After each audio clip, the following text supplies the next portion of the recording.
जय हिंद एवरीवन। आज हम लोग एक नए टॉपिक पर डिस्कस करेंगे, वो है इनडेफिनिट प्रोनाउन।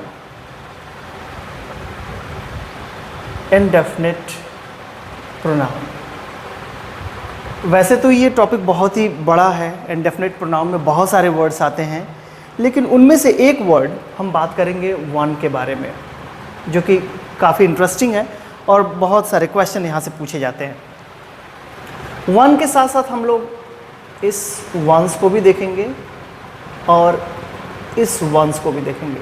इन तीनों वर्ड के अलग अलग यूसेस हैं। वन आप बचपन से ही पढ़ते चले आ रहे होंगे, 1 2 3 4। न्यूमेरिक वर्ड है, एडजेक्टिव की तरह यूज़ होता है। उसके साथ साथ जब हम इसको इंडेफिनिट प्रोनाउन के रूप में यूज़ करते हैं तो हम किसी पर्सन या थिंग्स को डिनोट करने के लिए भी यूज़ करते हैं। एनी पर्सन और एनीथिंग। ठीक, इसका बहुत ही आप अच्छा यूज़ करते हैं डेली बोलचाल की भाषा में जब आप शॉपिंग के लिए जाते हैं कहीं पे, और ख़ास तौर से वो लोग जो शॉपिंग फ्रीक टाइप के लोग हैं, बहुत ज़्यादा शौकीन हैं शॉपिंग के। तो जब कभी वो जाते हैं शॉपिंग के लिए तो उनको जब वो चीज़ पसंद नहीं आती, जैसे मान लीजिए कि हमें एक टी शर्ट चाहिए, या जो गया हुआ है शॉपिंग के लिए उसको एक टी शर्ट चाहिए, और वो टी शर्ट चाहिए ब्लू कलर का। उसने दुकानदार से मांगा, भैया मुझे ब्लू कलर का टी शर्ट दे दीजिए। तो जब दुकानदार के पास अक्सर नहीं होता तो कहते हैं, भैया ब्लू कलर आपके ऊपर अच्छा नहीं लगेगा, ये वाला ले लीजिए, बहुत अच्छा लगेगा, ये वाला ले लीजिए ना। ये वाला का मतलब अब धोती आपको नहीं दे रहा है, वो टी शर्ट के बारे ही बात कर रहा है, लेकिन वाला से मतलब है वहाँ पे टी शर्ट से। और आप भी कहते हैं, नहीं भैया ये वाला रहने दीजिए, ये वाला नहीं, वो वाला दे दीजिए। तो जब वो वाला कहते हैं तो वो वाला से भी मतलब यही होता है कि टी शर्ट, वो वाला टी शर्ट हमें दे दीजिए। ठीक है, तो यहाँ पे आपने ये जो वर्ड हिंदी में यूज़ किया वाला, वो वाला, तो वो चीज़ वो दुकानदार खुद समझ गया, या दुकानदार ने जब इसको यूज़ किया तो आप उसे खुद समझ गए। हमने किसी चीज़ को डेफिनेट नहीं बोला, वो इनडेफिनिट के रूप में हमने यूज़ किया। ठीक है, तो वैसे ही हम सेंटेंसेस में यूज़ करके देखेंगे। अच्छा, यहाँ पे ये जो वन है और ये वंस है, ये वन का ही प्लूरल है ये वंस, और इस वन का पॉसेसिव केस है ये वंस। कल हम लोगों ने देखा था पॉसेसिव केस होता क्या है। तो ये पॉसेशन को दिखाने के लिए ऐसे यूज़ करते हैं, प्लूरल को दिखाने के लिए ये यूज़ करते हैं, और सिंगुलर के रूप में आप इस तरीके से यूज़ करते हैं। वैसे इनडेफिनिट प्रोनाउन जितने भी यूज़ होते हैं वो सबके सब सिंगुलर यूज़ होते हैं, और आपको पता होगा कि सिंगुलर सब्जेक्ट के साथ हमेशा हम सिंगुलर वर्ब का यूज़ करते हैं। ठीक है, सब्जेक्ट वर्ब एग्रीमेंट। अगर हम इसको सेंटेंस में यूज़ करें तो जैसे मुझे चाहिए, I need a T shirt. ठीक है, या आप इसको यूज़ कर सकते हैं, I need a blue T shirt. दुकानदार ने आपको रेड वाला दिया तो कहेंगे, नहीं भैया ये तो रेड वाला, हमें ब्लू वाला ही चाहिए। This is a red T shirt,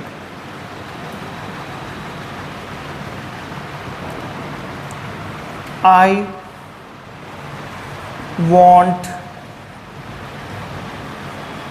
that blue one. Now single T shirt के बारे में बात हुई है, वन आपने यूज किया। लेकिन अगर इसी को प्लूरल में हम यूज करते, जैसे इसके जगह पे मैं यूज करता, I need blue T shirts, और दुकानदार मुझे अगर दूसरा टी शर्ट दिखाता तो मैं कहता नहीं, दीज आर। अब ना हम प्लूरल यूज करेंगे, दिस का प्लूरल होता है these. These are red T shirts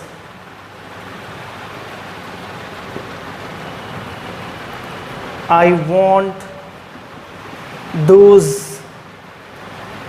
blue one. नहीं, अब यहां पे प्लूरल आप यूज करेंगे वंस। ठीक है, तो जब प्लूरल सब्जेक्ट के बारे में बात करेंगे तो उसके लिए इस प्लूरल वर्ड का यूज़ करेंगे। यहाँ पे वंस का मतलब है टी शर्ट से।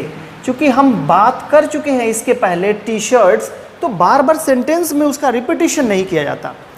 जब एक नाउन सेंटेंस में आपने ऑलरेडी पहले यूज़ कर दिया है, तो दोबारा उसको नाउन में रिपीट नहीं करते, उसकी जगह पे हम प्रोनाउन को यूज़ करते हैं। इससे सेंटेंस आपका अच्छा होता है, खूबसूरत होता है। ठीक है, तो आप इस तरीके से यूज़ कर सकते हैं वन को सिंगुलर के रूप में और वंस को प्लूरल के रूप में, इस वंस को। नाउ इस वंस को देखिए कैसे हम यूज़ करते हैं पोसेशन को दिखाने के लिए। ठीक है, अगर मैं ऐसे सेंटेंस लिखूं, अगर आप सब्जेक्ट के रूप में वन को लिखें तो इसके पोसेशन के रूप में इसी पॉसेसिव केस को आपको यूज़ करना पड़ेगा, उसकी जगह पे हिज, हर या दूसरे किसी और पॉसेसिव केस का यूज़ नहीं कर सकते। जैसे यहाँ पे मैं लिखता हूँ one need to take care of one's family and friends। ठीक है, इस महामारी में किसी भी व्यक्ति को, जो कोई भी हो, उसे अपने फैमिली और फ्रेंड्स का ध्यान रखना चाहिए। हमने यहाँ पे वन यूज़ किया है, मैंने किसी पर्टिकुलर पर्सन का यूज़ नहीं किया, मैंने किसी डेफिनेट नाउन का यूज़ नहीं किया, मैंने इनडेफिनेट प्रोनाउन का यूज़ किया, तो यहाँ पे मैं पॉसेसिव केस के रूप में वंस का ही यूज़ करूँगा। अगर मैं यहाँ पे हिज यूज़ कर देता, हर यूज़ कर देता, तो ये चीज़ें यहाँ पे गलत हो जाती, क्योंकि सब्जेक्ट हमारा इनडेफिनेट प्रोनाउन है, मैं किसी पर्टिकुलर के बारे में बात नहीं कर रहा हूँ। ठीक है, इस तरीके के क्वेश्चन बहुत पूछे जाते हैं। One must take care of one's health. कोई भी व्यक्ति है उसे अपनी सेहत का खुद फिक्र करना चाहिए, तो यहाँ पे भी मैंने वन का यूज़ किया है एक सब्जेक्ट के रूप में, और पॉसेसिव केस के रूप में यहाँ पे हमने वंस का यूज़ किया है। तो कितने अच्छे तरीके से आपने इस सेंटेंस में वन, वंस यानी कि इस प्लूरल को और इस पॉसेसिव केस को सेंटेंसेस में यूज़ किया। आई होप कि आपने इस वीडियो को एंजॉय किया होगा। आज के लिए इतना ही, थैंक यू।